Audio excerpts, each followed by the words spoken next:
What's going on, guys? Today I want to talk about 3 things that you may be doing that I'm cleaning up on in sales calls. Let's get into it.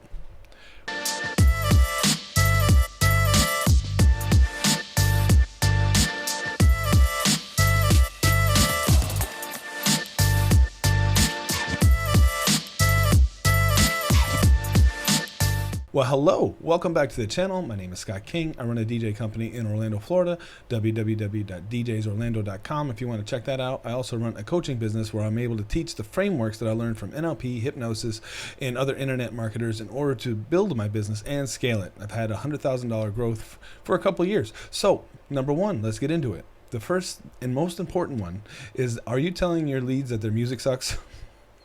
It's something you probably don't want to do. 20% of my calls are from somebody who's given me a call and they said they talked to somebody else and that they were going to take control of the music or the crowd. And number 1, we're a service-based industry, so why would they hire you for their wedding day if you're just going to do what you want?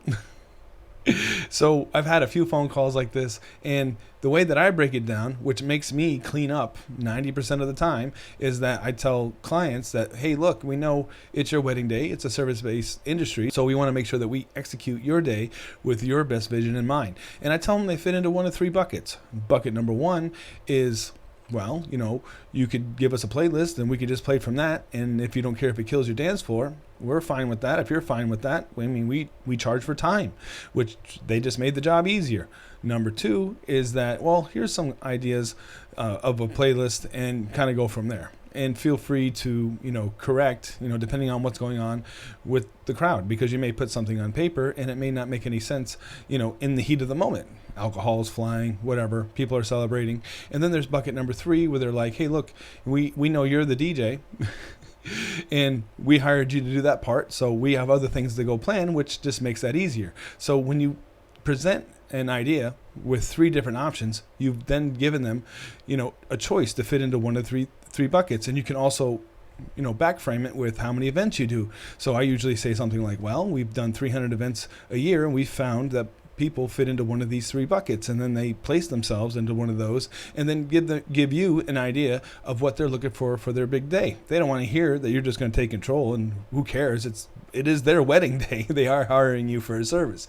Just keep that in mind. And again, when someone tells me that on a sales call, I definitely tell them, hey, look, I'm glad they keep doing that because I'm cleaning up on anybody who says that to their clients.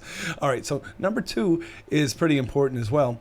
I've booked shows last minute with a week or 2 out because somebody didn't have insurance. Now you want to make sure that you have a registered business and insurance that goes along with it, because venues won't allow you to come into their building unless you have insurance. And some venues will even make you sign something else saying that you're not going to damage whatever they have going on there. So just keep that in mind as well. Sometimes a couple won't understand that maybe they just hired a friend of a friend, and they may have done somebody else's wedding, but they don't have business insurance. And venues definitely want you to have business insurance or you won't be able to go on their property.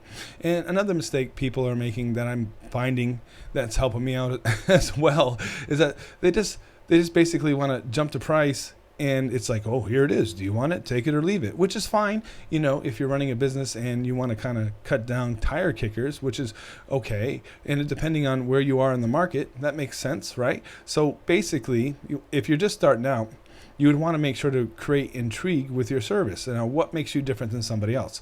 Well, your personality, the way you present yourself, the way you have your website presented, things like that. So it's okay to be you and who you are.